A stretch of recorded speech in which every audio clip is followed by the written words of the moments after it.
Rajya Sabha seat कुछ कह रहे थे बार बार। नहीं, वो भंडारक में एक क्रिमिनल बहुत बड़ा क्रिमिनल है, वो 3 लाख का इनामी क्रिमिनल है और वो केंद्रीय मंत्री और बिहार सरकार के मंत्री के गाड़ी पर घूमता है। कौन मंत्री जी हैं इंसाफ नहीं मिल पाया है, लेकिन उसके परिवार वालों को धमकी दी जा रही है। निश्चित रूप से धमकी दी जा रही है, हमें भी सरकार इस पर संज्ञान नहीं ले रही है, इसलिए कि एनडीए के लोग उसमें शामिल हैं। की छात्रा जो है जिसके बारे में सारा एविडेंस रहते हुए उसको सीबीआई को दिया गया। अरे सीबीआई को रेयर से रेयरेस्ट केस को दिया जाता है, इसमें तो घटना का समय तय है, दिखाई पड़ रहा है, डेट तय है, उसके बाद जो जगह तय है, उठा करके ले करके अपराधी जा रहा है वो तय है।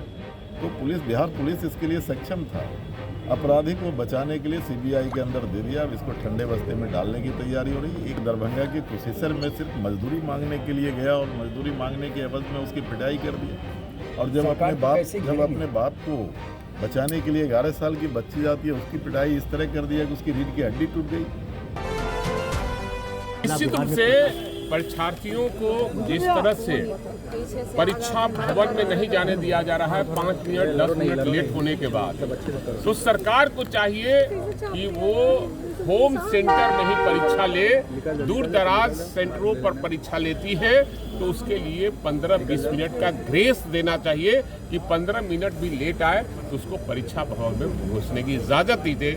हम लोग इस मामले को सदन और सदन के बाहर में भी उठाने का काम करेंगे और जो परीक्षार्थी हैं और आत्महत्या कर रहे हैं, सरकार को इस पर संज्ञान लेना चाहिए और उनके हर परीक्षार्थी के साथ महागठबंधन खड़ी। 5 राज्यसभा सीट कुछ कह रहे थे बार बार। नहीं, वो भंडारक में एक क्रिमिनल बहुत बड़ा क्रिमिनल है, वो 3 लाख का इनामी क्रिमिनल है और वो केंद्रीय मंत्री और बिहार सरकार के मंत्री के गाड़ी पर घूमता है और पुलिस भी जानती है, लेकिन उसको आज तक नहीं पकड़ पाई है और एक दूसरे किसी एक जाति के लोगों को टारगेट किया जा रहा है और उसको पकड़ा भी नहीं जा रहा है। 3 लाख का इनामी है। कौन मंत्री जी हैं? इंसाफ नहीं मिल पाया है, लेकिन उसके परिवार वालों को धमकी दी जा रही है। निश्चित रूप से धमकी दी जा रही है, हमें भी जानकारी मिली है कि धमकी दी जा रही है।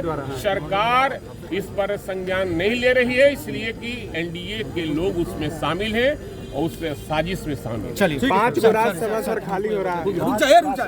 देख रहे हैं असेंबली के अंदर हाउस में वो एनडीए के खिलाफ रहता है और वो एनडीए को किसी भी कीमत पर समर्थन नहीं कर सकते हैं, सिद्धांत नहीं कर सकते, नैतिकता के आधार पर नहीं कर सकते। तो फांसीवादी ताकत को हराने के लिए, एनडीए को डिफीट करने के लिए एक जो साझा उम्मीदवार होगा उसके साथ जरूर वो आएंगे। एक महत्वपूर्ण सवाल यह है कि आज होम डिपार्टमेंट का बजट पर चर्चा है, किस तरीके से आप लोग कह रहे हैं कानून व्यवस्था खत्म हो गया, बर्बाद हो गया। मैं अभी भी कह रहा हूँ कि कानून व्यवस्था खत्म हो गया। मैं इसलिए कह रहा हूँ कि नीट की छात्रा जो है जिसके बारे में सारा एविडेंस रहते हुए उसको सीबीआई को दिया गया कि अब ये सीबीआई जांच करेगी। क्या जांच करेगी सीबीआई? अरे सीबीआई को रेयर से रेयरेस्ट केस को दिया जाता है, इसमें तो घटना का समय तय है, दिखाई पड़ रहा है, डेट तय है, उसके बाद जो जगह तय है, उठा करके ले करके अपराधी जा रहा है वो तय है। तो पुलिस, बिहार पुलिस इसके लिए सक्षम था। अपराधी को बचाने के लिए सीबीआई के अंदर दे दिया, अब इसको ठंडे बस्ते में डालने की तैयारी हो रही है। एक ये मैं कह रहा हूँ कि कानून व्यवस्था का अगर राज होता, आप हमको बताइए कि दरभंगा के प्रोसेसर में सिर्फ मजदूरी मांगने के लिए गया और मजदूरी मांगने के एवज में उसकी पिटाई कर दिया। और जब अपने बाप को बचाने के लिए 11 साल की बच्ची जाती है, उसकी पिटाई इस तरह कर दिया कि उसकी रीढ़ की हड्डी टूट गई। सरकार कर क्या रही है? सुशासन की सरकार है। बिल्कुल सुशासन का कोई सरकार नहीं है। और मैं कह रहा हूँ कि बिहार में आज जो है कोई कानून का राज नहीं है। सरकार तो करे मंगल राज है। सरकार क्या कहेगी? वो तो खुद कहेगी मंगल राज में। पोप जल रहा था, नीरो बंसी बजा रहा था, और क्या है? जो तीसरा सवाल है, 1 मिनट लेट हुआ, उस छात्रा को प्रवेश करने नहीं दिया मैट्रिक परीक्षा में, उसने सुसाइड कर लिया ट्रेन के सामने। नहीं, ये गलत, इसको व्यवहारिक तौर पर देखना चाहिए और इसको व्यवहारिक निर्णय एजुकेशन डिपार्टमेंट को लेना चाहिए कि कोई टाइम को और थोड़ा बिफोर कर दे, ताकि 20 मिनट पहले पहुंचना है एग्जामिनेशन देने के लिए। आपको लगता है 1, 2, 3 मिनट अगर कोई आए तो उसे नहीं रोकना चाहिए? बिल्कुल देना चाहिए, बिल्कुल देना चाहिए।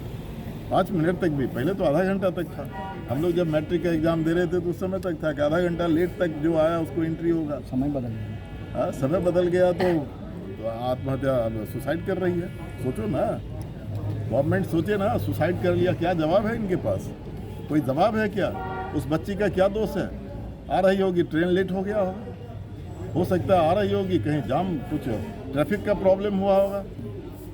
इसीलिए मैं समझता हूँ व्यवहारिक दृष्टिकोण के आधार पर तय करना चाहिए, 10 मिनट 5 मिनट लेट तक जो आवे उसके लिए जरूर एंट्री देना चाहिए। ठीक।